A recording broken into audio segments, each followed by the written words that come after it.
हाँ तो नमस्कार प्यारे छात्रों, कैसे हो आप लोग। आई होप कि आप सब मस्त होंगे। सो हंसते रहे, मुस्कुराते रहे, स्वस्थ रहे और मस्त रहे। तो आप लोग तैयार हो जाइए क्योंकि आप लोगों का नया बैच स्टार्ट हो चुका है, संघर्ष 2025। तो संघर्ष 2025 बैच के लिए आप लोग तैयार हो जाइए। और इस बैच में आप लोग कोई प्राइज कोई भी जो है आप लोगों को खरीदने की जरूरत नहीं पड़ेगी, और वो भी फ्री में पढ़ाया जाएगा। और टोटल वाइट जितना पढ़ाएंगे पूरा 100% रहेगा, और उसमें से ही क्वेश्चन आपके एग्जाम में आने वाले हैं। तो आप लोग तैयार हो जाइए हमारे साथ, बस 8 से 9 महीने की मेहनत के लिए और अगला 3 महीने क्रैश कोर्स के लिए, और आप लोगों का एग्जाम बहुत ही धमाकेदार जाएगा। इस बार के बच्चों का भी एग्जाम बहुत ही अच्छा गया है। वो अलग बात है कि बोर्ड एग्जाम ने सिलेबस से कुछ बाहर के क्वेश्चन, एक आध क्वेश्चन पूछ दिए थे, वो अलग बात है। लेकिन जितना भी क्वेश्चन पूछा गया था वो सिलेबस के अंदर से ही पूछा गया था। ठीक, एक आध क्वेश्चन था जो कि सिलेबस से बाहर था, तो इसमें कोई टेंशन नहीं लेने हैं। और वो क्वेश्चन इस प्रकार से था कि रूट वाला पूछ दिया था कि ये किस पाद में आते हैं। तो वही एक चीज आप लोगों को हमने बता दिया था कि इस बात पर हम किसी और दिन चर्चा करेंगे, हमें नहीं लगता है इस बात पर चले। वो पाद वाला ये वाला मैथ में पढ़ाए थे ना, तो उसमें इस पाद से पूछा था, तृतीय चतुर्थांश यानी तृतीय पाद से क्वेश्चन पूछा था। तो उसमें दे दिया था रूट में अंदर कुछ था, जैसे रूट 3 दे दिया और उसके बाद -8 दे दिए। ठीक, सॉरी -8 नहीं देंगे, यहाँ पर -2√3 दे दिए और यहाँ पर 8 दे दिए। अब ये क्वेश्चन भाई, ये क्वेश्चन आज तक आपके सिलेबस में नहीं है, तो ये क्वेश्चन भाई पूछ दिया था आप लोग को बोर्ड एग्जाम में। इसी टाइप का क्वेश्चन था, रूट लगा दिया था इस बार के एग्जाम में। तो हमने आप लोगों को एक चीज बताया था कि आप लोग बस इतना ध्यान रखना, प्लस प्लस है तो प्रथम पाद, माइनस प्लस है तो द्वितीय पाद। ठीक, और उसके बाद माइनस और माइनस है तो तृतीय पाद हो जाएगा। और उसके बाद बताते हैं कि माइनस और प्लस रहेगा, सॉरी प्लस और माइनस रहेगा तो वो चतुर्थ पाद हो जाएगा। बस इस चीज पर हमने आपको फोकस करने के लिए कहा था। ठीक, तो आप लोग को जो क्वेश्चन पूछा गया था वो क्वेश्चन सेकंड पार्ट से था। किस पार्ट से? सेकंड नहीं, चतुर्थ पार्ट से था। ऐसे था, मान के चलिए आप लोगों के एग्जाम में क्वेश्चन आया था, मान के चलिए इस प्रकार का क्वेश्चन आया था, और इसी टाइप के रूट के अंदर लगाया हुआ क्वेश्चन था। एक चीज हमने आप लोग को ये वाला जो बताया था ना, ये वाला चित्र फिगर बना करके निर्देशांक ज्यामिति में, तो वहां से ये क्वेश्चन पूछा गया था। तो हमने आप लोगों को एक चीज क्लियर बता दिया था कि आप लोग ये चिन्ह देखना। क्या देखना है आप लोगों को? चिन्ह देखना है निर्देशांक ज्यामिति वाला में। तो ये चिन्ह आप लोग देखेंगे, जो समझ गए होंगे वो क्लियर अच्छे से बना करके आएंगे। क्वेश्चन इस प्रकार से पूछा गया था कि 2√3 और -8 ये किस चतुर्थांश के अंदर या फिर किस पाद के अंदर। तो आप लोग को देख रहे होंगे कि 2√3 ये आपके सिलेबस से नहीं है क्वेश्चन, आपके सिलेबस से ये क्वेश्चन नहीं है। आपके जो सिलेबस में निर्देशांक ज्यामिति है उसमें ये नहीं कहा गया कि रूट अंडर वाला भी क्वेश्चन आपके एग्जाम में आएगा, लेकिन पूछ दिया था। तो ये कोई भारी बात नहीं थी। कुछ टीचर्स कह रहे हैं कि IAS का एग्जाम हो रहा है जो ऐसा क्वेश्चन पूछा, ये थोड़ा सा दिमाग आप लोग कॉमन सेंस लगा सकते हो। बस आप लोग को क्या करना है भाई, इसके पीछे देखो कुछ नहीं, मतलब प्लस है, प्लस देखो भाई यहाँ पर भी प्लस है, यहाँ पर भी प्लस है फर्स्ट वाला में, और उसके बाद यहाँ पर -8 है, इसमें माइनस नहीं है, इसमें माइनस।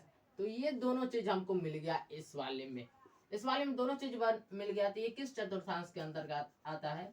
तो चतुर्थांश के अंतर्गत ये आता है, अंतर्गत, अंतर्गत नहीं अंतर्गत ये आता है, चतुर्थांश के अंतर्गत आता है, या फिर कहिए इसको चतुर्थ पाद। ठीक, तो इसके अंतर्गत ये आता है। इतना कॉमन सेंस लगा करके जो बच्चे बनाए होंगे इस क्वेश्चन को, वो आसानी से नंबर पा सकते हैं, 1 नंबर।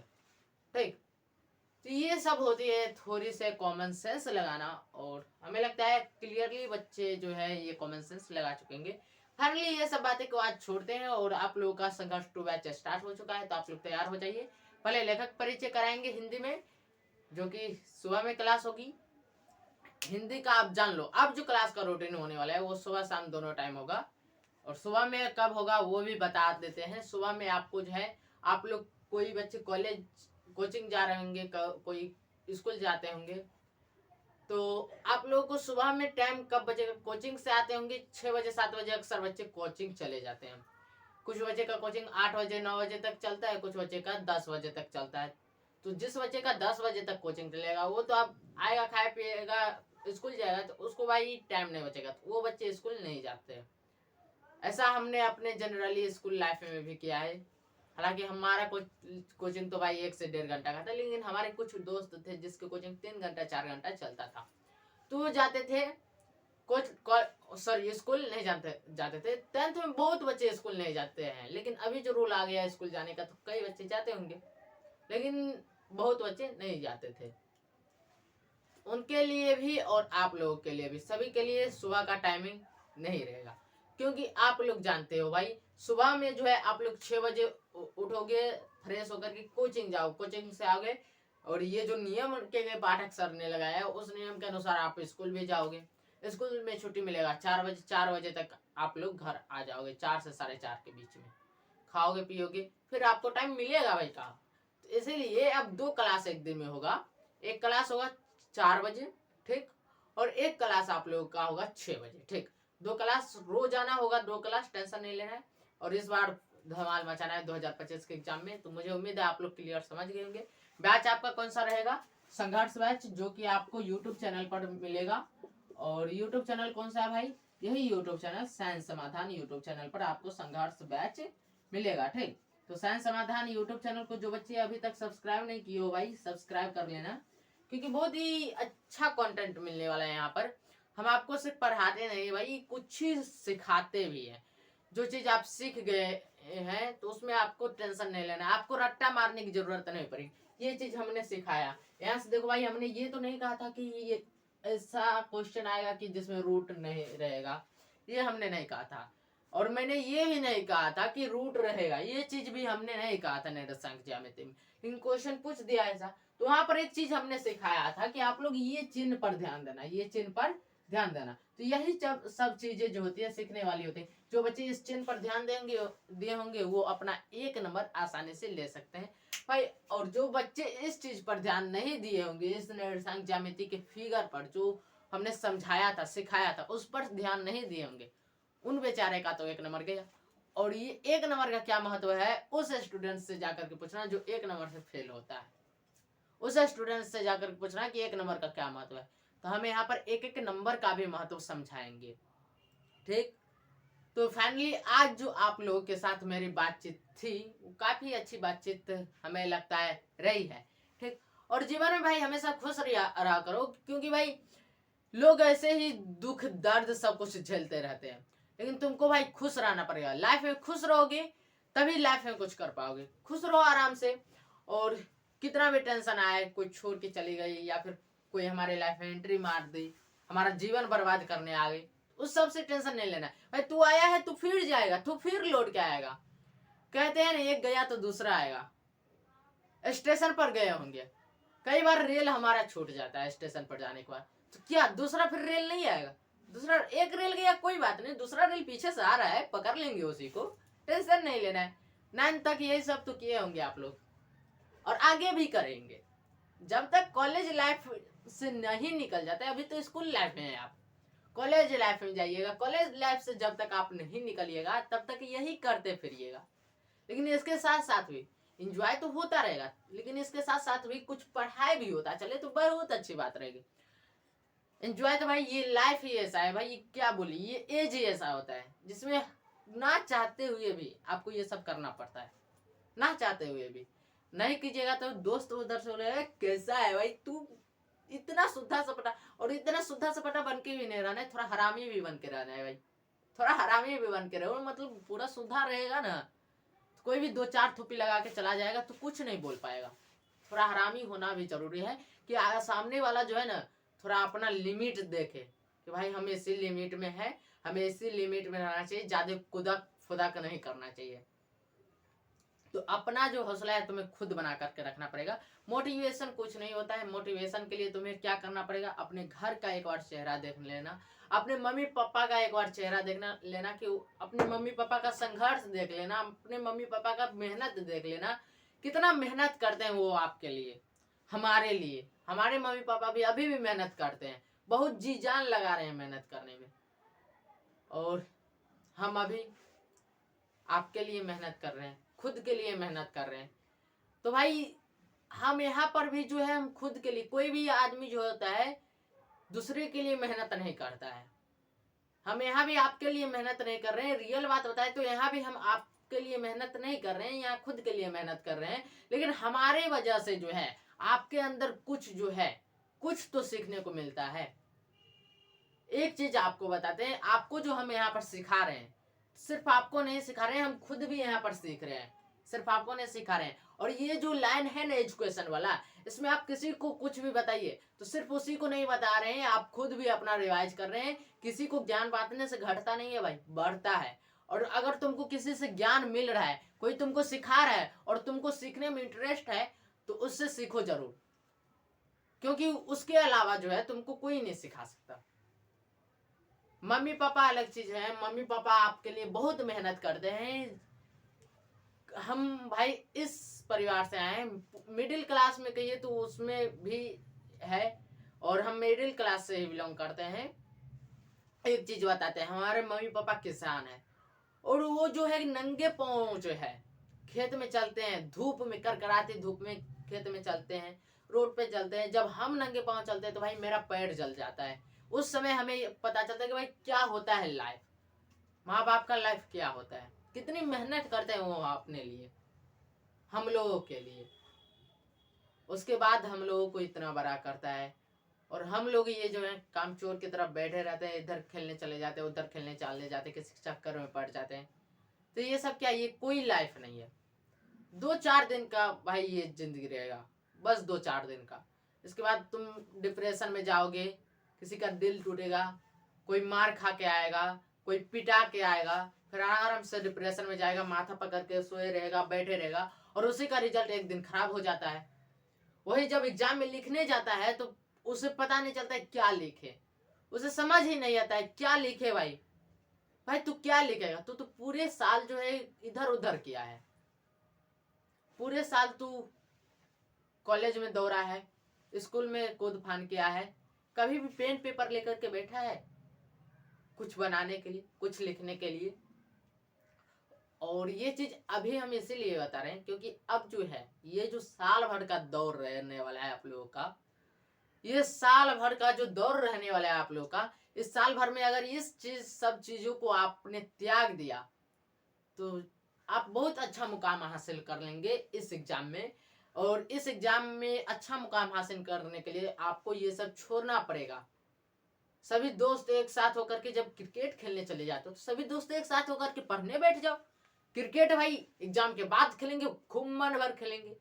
ये साल भर पढ़ने बैठ जाते हैं, क्या टेंशन है, जीडी करो भाई, ग्रुप डिस्कशन करो। अब ग्रुप डिस्कशन में ये नहीं कल स्कूल का कोई बात उठा करके बैठ गए, फलाना बहुत अच्छी थी वो, भाई उस देखो कितनी अच्छी थी, काश उससे मेरा टाका बैठ जाता। तो ये सब बात लेकर के बैठे होगे तो क्या होगा, कुछ नहीं होगा। 9th में जो एंजॉय किए बहुत अच्छा किए, रोकने में रोक टोक कुछ नहीं है, करो भाई अपनी लाइफ में कुछ करो, कोई रोक टोक नहीं है, लेकिन लिमिट में करना चाहिए। और हर एक बच्चे लिमिट में करते हैं। और जब अब आप लोग आ गए हो 10th में, तो आप लोगों को जो है पूरा लिमिट कर देना, पूरा लिमिट नहीं के बराबर करना चाहिए सब। जो बच्चे क्रिकेट खेलने जाते हैं या फिर फुटबॉल खेलने जाते हैं, खेलने दो भाई, वो उनका लाइफ है, खेलेंगे। जब वो भी आपके एज में आएंगे तो उन्हें भी समझ में आने लगेगा। तो अभी जो आप लोगों का लाइफ है, अभी जो आप लोग पढ़ेंगे ना, ये 6 महीना 7 महीना ये तो पढ़ लेंगे, ये तो सिलेबस पढ़ लिए। और उसके बाद जो 6 महीना बचेगा, 5 महीना, उसमें आप रिवीजन कर लेंगे। और जब पढ़ा हुआ चीज रिवीजन हो जाता है ना, तब जो आपको एग्जाम में क्वेश्चन आता है, तब एग्जाम का क्वेश्चन बनाने में काफी मजा आता है, बहुत अच्छा लगता है। तब आप लोग क्या देखोगे मालूम है कि भाई काश ये क्वेश्चन जो है मुझे कुछ देर पहले मिल जाता तो अभी बना करके बैठ जाता। ऐसा चीज आप लोग उस टाइम फील करोगे। और उस टाइम जब फील करोगे तो फिर कहोगे अच्छा हुआ कि पहले हमने जो है उस टाइम जो इंजॉय नहीं किया, थोड़ा मेहनत कर लिया, तब लगेगा कि हाँ भाई मेरे मेहनत का फल मिल रहा है। आप आप लोगों में से कई के मम्मी पापा जो है किसान होंगे, हमारे भी मम्मी पापा किसान है, मजदूर है। तो आप लोग देखते हो किसान जो है अगर गेहूं लगाते हैं या फिर मक्का लगाते हैं तो कितने महीने में उनका रिजल्ट मिल जाता है, कितने महीने में फसल तैयार हो जाता है, 3 से 4 महीने में। कई कई फसल तो 2 महीना में तैयार हो जाता है। लेकिन वहीं पर अगर गन्ना बोते हैं, गन्ना को वो क्या करते हैं खेत में लगाते हैं, तो गन्ना को तैयार होने में साल भर लगता है, पूरे साल भर। उसके बाद जो है गन्ना आराम से, उस गन्ने से जो है मिल में जाता है, चीनी बनता है। हमारे बिहार में बहुत जगह गन्ना होता है, बहुत ऐसे जगह है जहाँ पर गन्ना नहीं होता है, लेकिन बहुत जगह ऐसे है जहाँ गन्ना होता है। तो गन्ना को तैयार होने में साल भर लगता है, 10 महीना लगता है।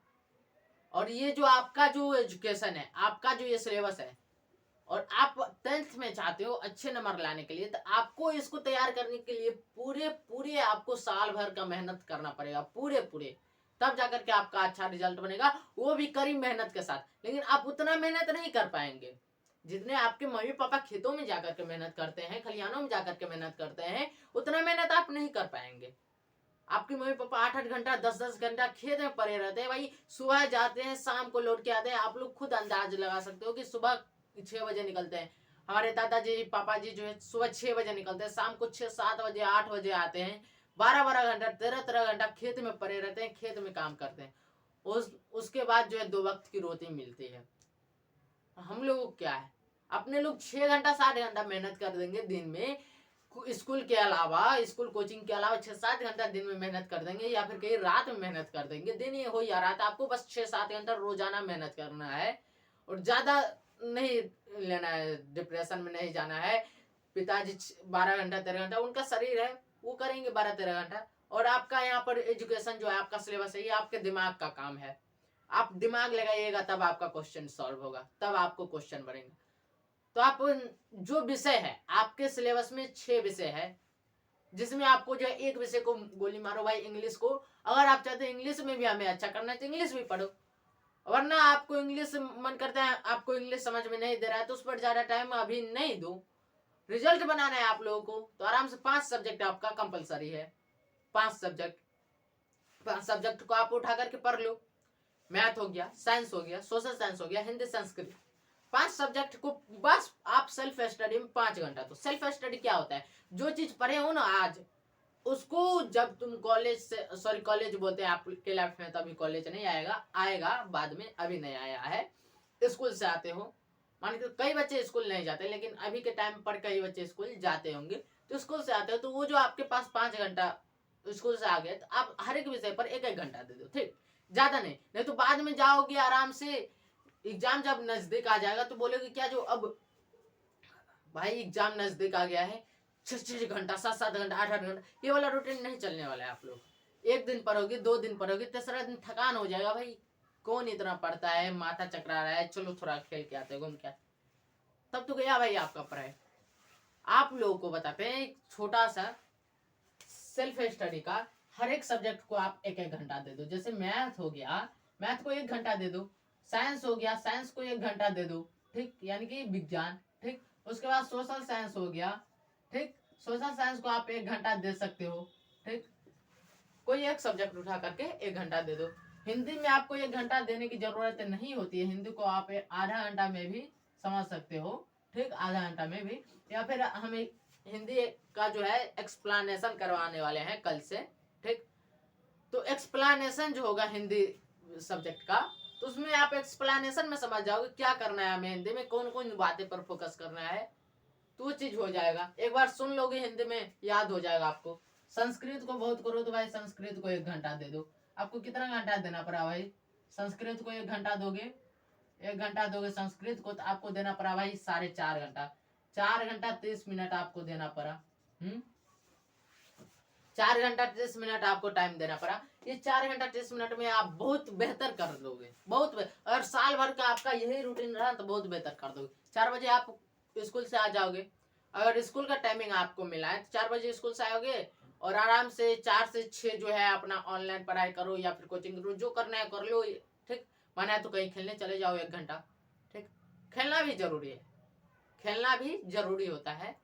आप स्कूल जाते होंगे तो आपको 1 घंटा मिलता होगा खेलने के लिए दोपहर में, तो उस टाइम आप खेल सकते हो। अगर स्कूल में खेल लिए हो तो यहाँ मत खेलना घर पे। जब वहां से आ गए हो स्कूल से, तो आपको 4 बजे 4:30 बजे जो के बीच में जो है हिंदी का क्लास निकल जाएगा, ठीक, 4 से 4:30 के बीच में। अब 1.5 घंटा बीच में जो बचा है, उस 1.5 घंटा मैथ निकाल लो, ठीक। अब आपके पास कितना सब्जेक्ट बचा है, साइंस, सोशल साइंस, संस्कृत, 3 घंटा का सब्जेक्ट बचा है। 10 बजे तक अक्सर स्टूडेंट जगते हैं, अक्सर 10th में उनको नींद ही नहीं आएगा, 10 बजे तक अक्सर स्टूडेंट जगते हैं। अगर 10 बजे नहीं जगते हैं, 8 बजे तक जगते हैं, तो वो 4 बजे भोर उठ जाते हैं। तो आप 6 से 7 के बीच में एक और क्लास कर लो, इसी चैनल पर हो जाएगा, मैथ या फिर साइंस का। ठीक, जब ये दोनों क्लास कर ली, मैथ का आपने रिवीजन कर लिया, तो मैथ का आप मान के चलो क्लास कर लिए, ठीक, उस टाइम तो फिर आप साइंस का रिवीजन कर लो। 6 से 7 में क्लास खत्म हो जाएगा, साइंस का रिवीजन कर लो 7 से 8 बचेगा। उसके बाद आपको सोशल साइंस संस्कृत का आप रिवीजन सुबह में कर सकते हो 4 से 6 के बीच में। टाइम आपके पास बहुत है भाई, टाइम आपके पास बहुत है, बस उसको जो मैनेज करना सीखो। ठीक, मैनेज कर लोगे टाइम को तो भाई लाइफ में कुछ भी कर सकते हो। और ये जो दोस्ती यारी जो है ना, सब रहने दो, सब रहेगा, दोस्ती भी रहेगी, यारी भी रहेगी, सब कुछ रहेगा। इसमें आपको क्या करना है, दोस्त को बोलो भाई तुमको प्रणाम करते हैं, संग चलो पढ़ने के लिए, साथ साथ पढ़ेंगे तो सभी का रिजल्ट होगा। तो खुद परोस परोस दोस्त को भी, अगर कोई दोस्त बोला रहे चलो भाई खेलने के लिए, चलो भाई थोड़ा घूम लेते हैं, तो उसको बोलो भाई जितना देर घूमेगे, किसी के फेरा में रहोगे, किसी के चक्कर में रहोगे, उतना देर पढ़ लो भाई, एग्जाम अच्छा चला जाएगा, अच्छा रिजल्ट हो जाएगा। फिर वो खुद दौड़ के आएगी तुम्हारे पास, बोलेगी कितना अच्छा है भाई, कितना अच्छा पढ़ता भी है, लिखता भी है, अच्छा रिजल्ट रहा है, खुद दौड़ के आ जाएगी। तुमको जाना नहीं पड़ेगा फिर उसके पीछे, खुद तुम्हारे पीछे आएगी। तो ये सब भाई समझो। अक्सर जो स्टूडेंट होते हैं ना, इसी टाइम में इधर से उधर बहक जाते हैं, इधर से उधर चले जाते हैं, और उन्हीं का रिजल्ट नहीं बन पाता है। सभी का रिजल्ट बन जाता है, जो इधर से उधर हो जाते हैं, गलत रास्ता पकड़ लेते हैं, उन्हीं का रिजल्ट नहीं बनता है। तो रास्ता भाई सही चुनो। ठीक, और जब आप सही रास्ता चुनने लगोगे तो लाइफ में हर एक मंजिल पालोगे तुम। जब आपका रास्ता सही होगा तो मंजिल के पास जाने में थोड़ी कठिनाई होगी आपको, लेकिन मंजिल जो रहेगा आपका, जो जो जहां पर आपने सोच लिया कि हमें इस जगह पर झंडा गाड़ना है, तो वहां पर झंडा गाड़ दोगे। ठीक, कोई भी तुम्हें नहीं रोक सकता है। तो अपने माइंड को है सही रास्ते पर ले जाओ, सही दिशा दिखाओ, यही जो है लाइफ में सक्सेस होना का एक मूल मंत्र है। और जो चीज पर आपने टाइम दे दिया, जिस चीज पे टाइम दे दिया, वो चीज भाई समझो आपका हो गया। तो इतना जो है भाई आपको हम क्यों बता रहे हैं, क्योंकि आपको घुमा फिरा करके हम ला रहे हैं टाइम पे। कहाँ पे ला रहे हैं, टाइम पे। अब आपको जो है 10th में अच्छा खासा नंबर लाने का मौका मिला है, तो आप घूम फिर करके कहाँ हो गए, सिलेबस पर टाइम दोगे। और जब सिलेबस पर टाइम देने लगेंगे, तब जो है आपका रिजल्ट बनने लगेगा। और जब एग्जाम देकर आओगे, बहुत ही खुशी में आओगे भाई, कोई हमारा इतना नंबर नहीं काट सकता, कोई हमें इतना नंबर नहीं काट सकता, जितना बना करके आया उतना मिलेगा ही। तो ये होता है भाई कॉन्फिडेंस। और इतना जो है आपको मिलेगा, बस और बस अपने घर का जो है एक बार चेहरा देख लेना, कैसा घर है मेरा। मैं जब अपने घर की तरफ मुड़ के देखता हूँ भाई, क्या बताऊं, अंदर का जो हमें लगता है, हम नहीं बता सकते अपने मुंह से, फिर बता दे रहे हैं कि मेरा अभी भी घर जो है झोपड़ी का है। यहाँ जो हम पीछे जो आप देख रहे हो, ये दूसरे घर पे आ रहे घरों के बना रहे हैं, आप लोगों को क्लास दूसरे के घर से दे रहे हैं। मेरा घर ऐसा नहीं है, मेरा घर झोपड़ी का है भाई। ऊपर से जो है खर समझते हो, खरपतवार, उस चीज का घर है मेरा, बांस लगा हुआ है मेरे घर, ऐसा घर है। और जब अपने घर को देखता हूँ तो मुझे भाई, मैं एक सोचता हूँ क्या करें ऐसा कि मेरा भी घर जो है एक, जो है एक मकान हो जहाँ पर कोई भी जो है बारिश का पानी का बूंदे ना गिरे, साफ सुथरा घर रहे, एक अच्छे परिवार के तरह रहे, ऐसा सोचता हूँ। लेकिन क्या करें भाई, जब हम मेहनत करना स्टार्ट कर देंगे तो अपना फल जो है, अपने मेहनत का फल आगे आने वाले कुछ दिनों में मिलने लग। फाइनली प्यारे साथियों, आज के लिए बस इतना ही रहने देते। और आप लोगों को जो हमने बताया है कि आप लोगों का जो है क्लास स्टार्ट होने वाला है 1 मार्च से, संघर्ष बैच, तो उसमें जुड़ जाना वो भाई, अच्छे क्लियर जुड़ जाना। और जुड़ने के लिए आपको क्या करना पड़ेगा, जिस चैनल पर अभी वीडियो देख रहे हो इसको सब्सक्राइब कर लो, और अपने साथ साथ कुछ दोस्तों को भी इसके साथ शेयर कर लो। ठीक, तो भाई मिलते हैं नेक्स्ट क्लास में। और नेक्स्ट क्लास क्या होने वाला है, हिंदी।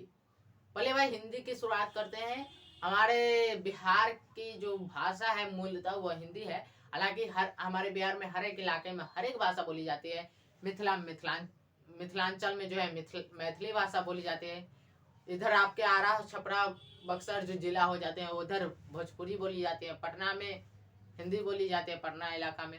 तो हर जगह जो है हर एक प्रकार की भाषा बोली जाती है। तो आप लोग मुख्य रूप से जो भाषा है हमारे बिहार की वो हिंदी है, तो इसलिए पहले हिंदी स्टार्ट की जाए और हिंदी के साथ साथ होगा तो संस्कृत भी स्टार्ट की जाएगी। और लेकिन संस्कृत बुक लाना पड़ेगा। बुक अभी मेरे पास संस्कृत का नहीं है, क्योंकि संस्कृत का भी एक्सप्लेनेशन के लिए संस्कृत के तो वर्ड को तो भाई समझना पड़ेगा, उसको तो आप लोग के साथ तो शेयर करना पड़ेगा, जो कि हमारे पास संस्कृत का बुक अभी नहीं है, लाना पड़ेगा उसके बाद संस्कृत। तो पहले भाई यहाँ पर देखो गोधली, आपके 10th क्लास का बुक है हमारे पास, गोधली भाग 2। तो ये जो है ये क्लास गोधली भाग 2 जो है कक्षा 10, ये कल सुबह से स्टार्ट होने वाली है। कल सुबह, सॉरी भाई सुबह नहीं, शाम से, कल शाम से स्टार्ट होने वाली है। तो आप लोग क्लास जरूर कीजिएगा। मिलते हैं तब कल के क्लास में, तब तक के लिए हंसते रहे, मुस्कुराते रहे, स्वस्थ रहे और मस्त रहे। जय हिंद, जय भारत।